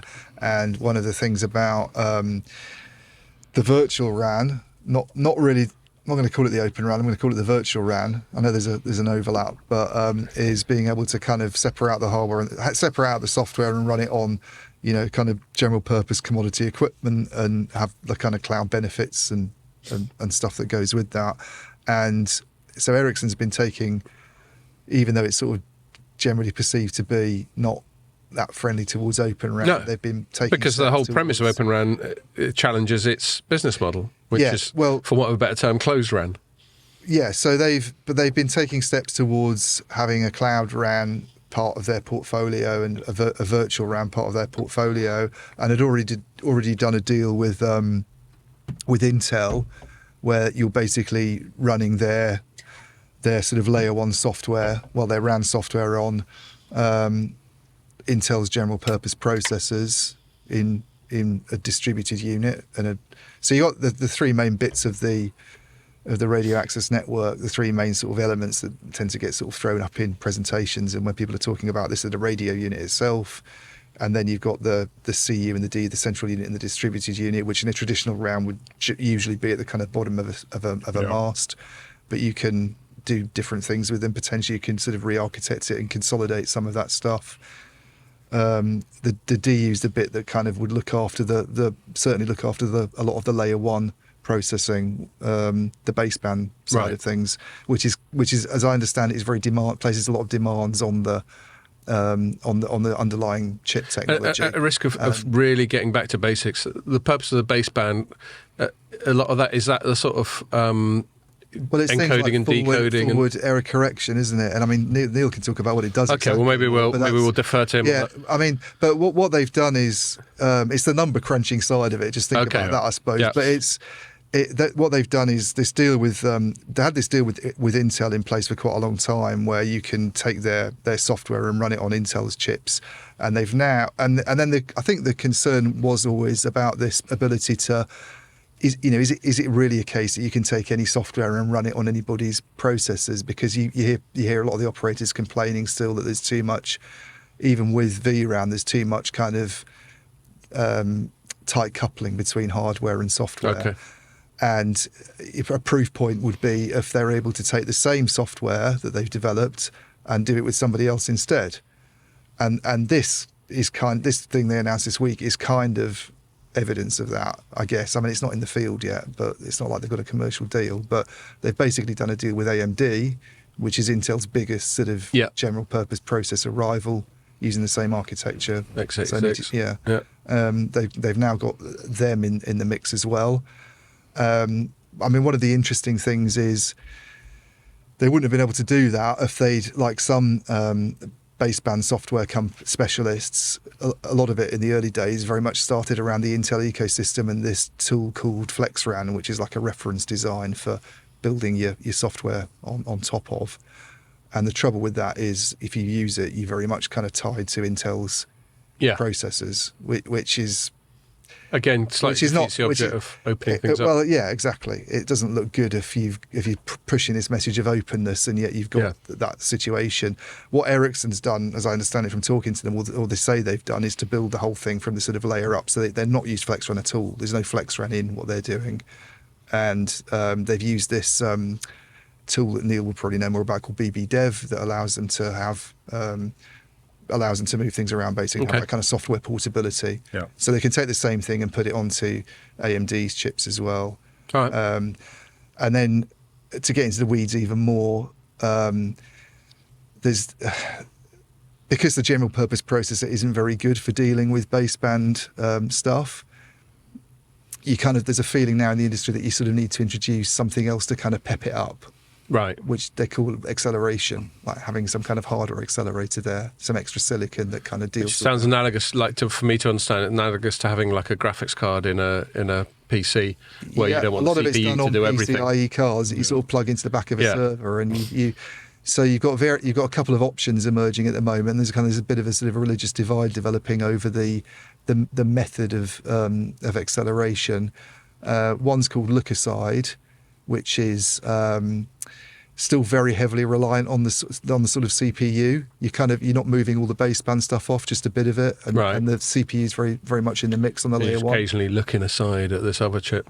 Kind of, yeah. And sounds a bit too much like Lucasade to me. And the other one is inline acceleration, where pretty much the accelerator looks after everything. It sort of does all the layer one really, and it leaves the CPU to deal with other stuff. But a lot of the inline has been done through the use of these accelerator cards, like PCIe cards that you put in the back of the server. And interestingly, the Intel, this sort of x86 ecosystem has kind of gravitated towards look-aside, probably because it keeps the CPU central to the whole thing. I think that's possibly one reason.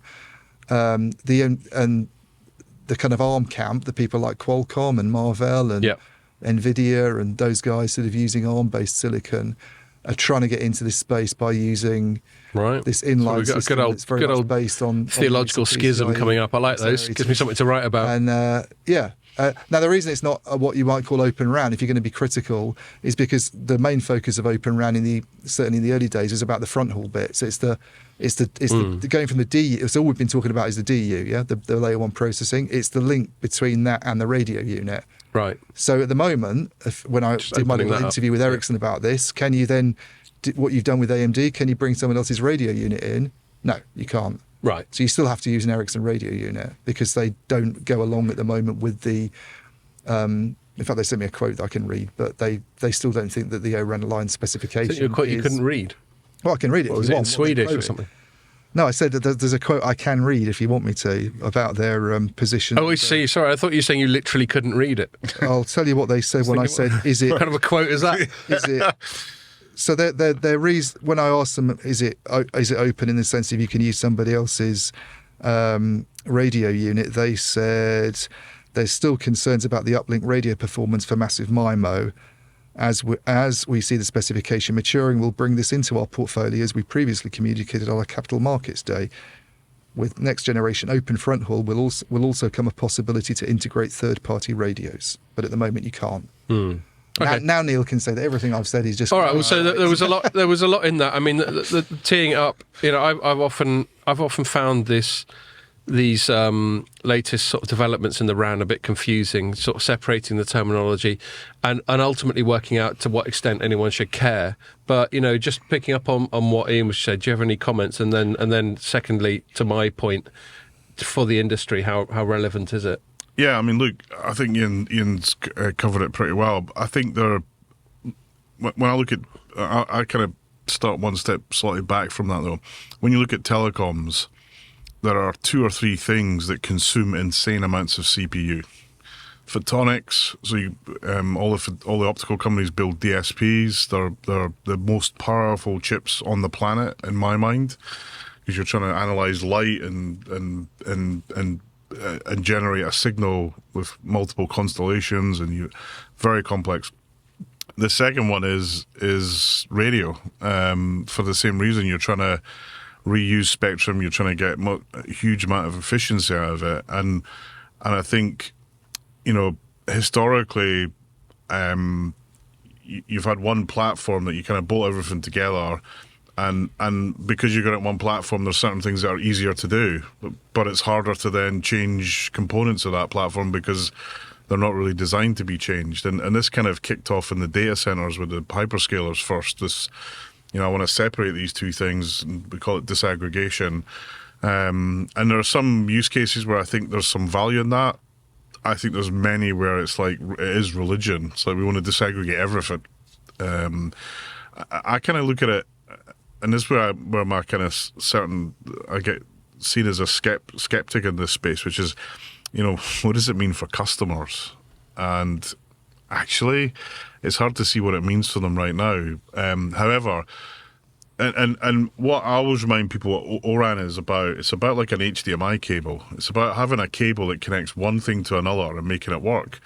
What it isn't about is the engine that's at the either end of that cable. It's not about, or the code or the CPU or any of that. It's so, Open RAN, and Open RAN's kind of like, where you've had it tested and it's compliant to the spec, is how I read that. There's all these folks that, we're doing Open RAN stuff, and they meet the spec, but is it open? No, they're still using their own code, they're still using their own IPR. Actually, Alex DT's got a great program going on about actually writing a full implementation of RAN that's open. Which he talked about at MWC, which I think is quite exciting, although I think they're still very early days. But I do think this gets into a kind of an architectural debate about processing. And I'm no expert at this, but I know a little bit about it because it's kind of the geek thing that we look for. And what I believe in this space is that the ability for generic processors to grow in capability is getting much harder than it used to be. And don't get me wrong, there's some breakthroughs with things like Apple Silicon where they kind of thought very differently, but then even if you look at M1 to M2, it's kind of a step rather than the big jump that they had between what was Intel and what was M1. And by the way, Intel, I think, are a phenomenal technology company. Some of the stuff that they come out with is outstanding. Actually, the guy who runs the telco division, Nick McKeon, he's a British guy as well, someone I've known for a while. Possibly even Scottish. He's not Scottish, but no one's perfect. I was just going on his surname. No, he was a professor at Stanford. He developed this programmable chip called Tofino. Really smart, intelligent guy, and he's got a phenomenal team. And what Intel's kind of belief is that you could have this but this general purpose silicon. That's what they've dedicated the last 50 years of Intel to do, and they've been super successful at it, right? And then there's some of us in the computer science space think that, is that cycle, we call it Moore's law or Moore's observation now, is it going to be sustainable in terms of chipset design? And I hear from some people that it's really hard, and then there's a breakthrough, which adds a bit of life on it. And we've had a few breakthroughs in the last year in terms of the die size and how we get it. But technologies. But so I was at MIT last June, July, and they've got a paper on their computer science people developed that showed that actually what they believe, or what the paper believes, and it's got a whole load of data with, is that we're going to see more and more kind of specific CPUs or specific silicon for different types of jobs. And this is where the accelerator comes in. That's kind of a terrible word. And actually, I have always, my take is, so the goal, I think one of the original goals in ORAN was to have no processing. It was all software, right?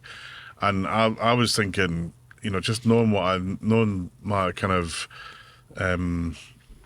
apprentice level knowledge in this space, I kind of thought, that feels really difficult to me. The amount of work and effort you've got to do to run a base station, where you could have a base station where suddenly a bus appears and 50 people suddenly log on and log off, and it's just the whole workload that a base station's got.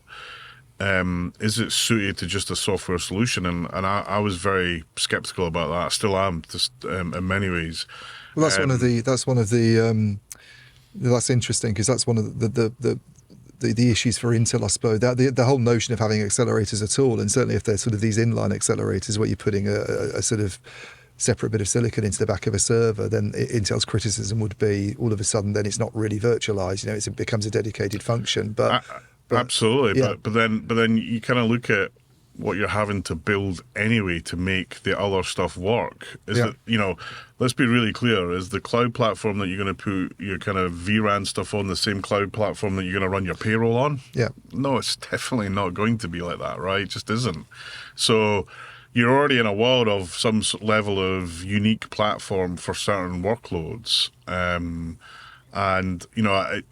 now it's hard to see how at least from my perspective, it's hard to see how you don't need that kind of silicon. And again, I look at it from the customer point of view, and I want everything I've kind of done in the past where we do stuff in hardware has always performed really well, as opposed to trying to do it in software. Now that's changed over time as we got better at writing code, we got better at building platforms.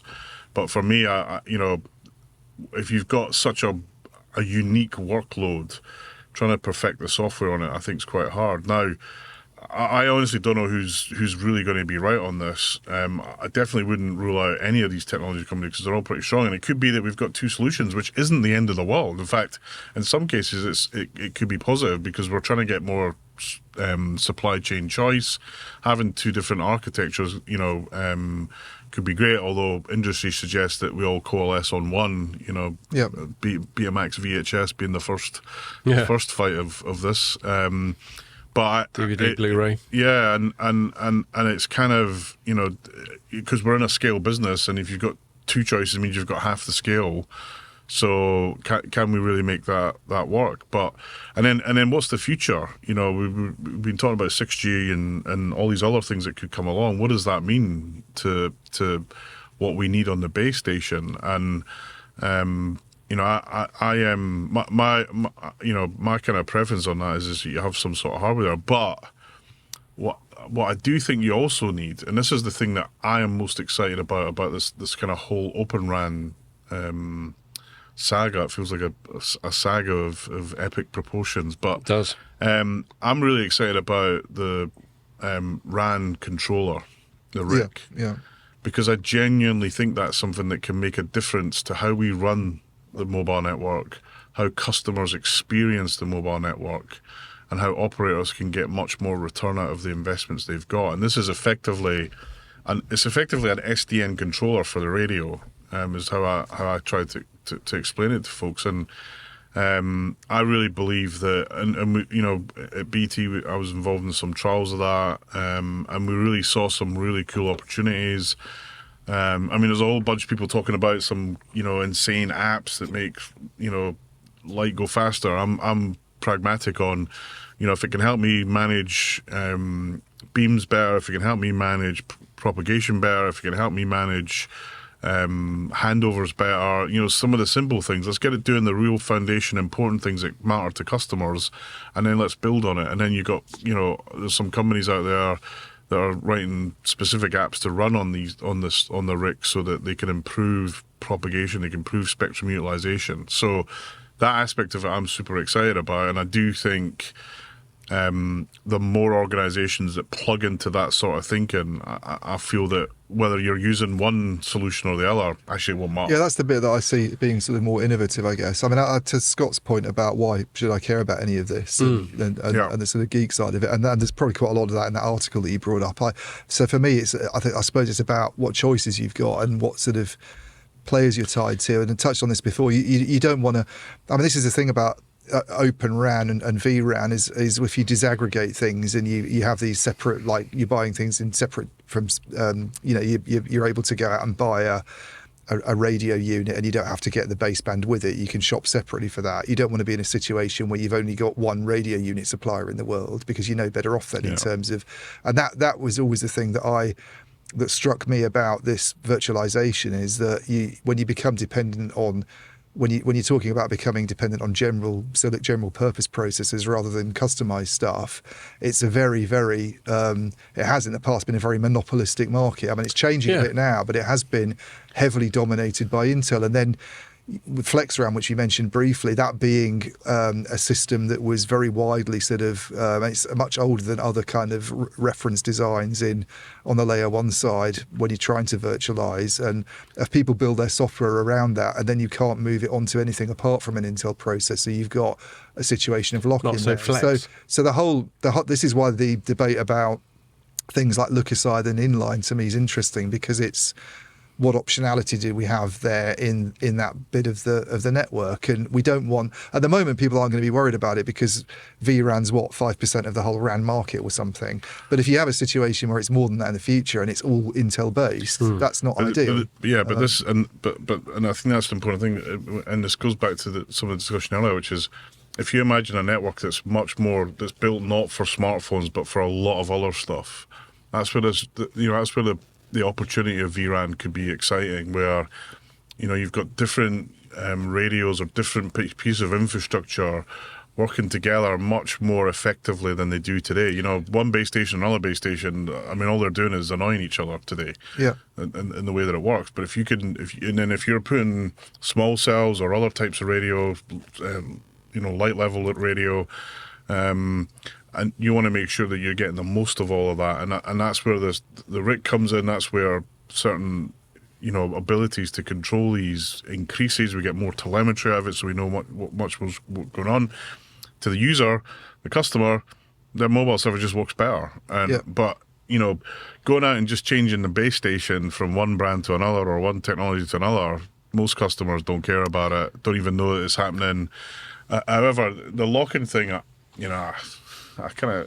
there's always like a panic about lock-in, and I just don't believe it's something that really exists. There's so many different things you've got to do to run a network and to put things into the network, and you're not locked in by vendors. You're locked in by the fact you're running services. You've got customers. You've got to go out and build stuff, and when you're building base stations, on someone's building or on the motorway, you're paying as much for the labor to build it as you are for the electronics to put it in place. So, there's a whole load of other challenges that need to be overcome to really say that this is the solution. If we ever get to a radio or a technology that's so powerful that all it is a change of software and we can radiate new spectrums, then great. But for me, it feels like we're still quite a way off that. Well, and the thing is, and one thing I'll say now, we're pretty close to running out of time. So if either of you two got anything to say after this, make it your sort of concluding comments.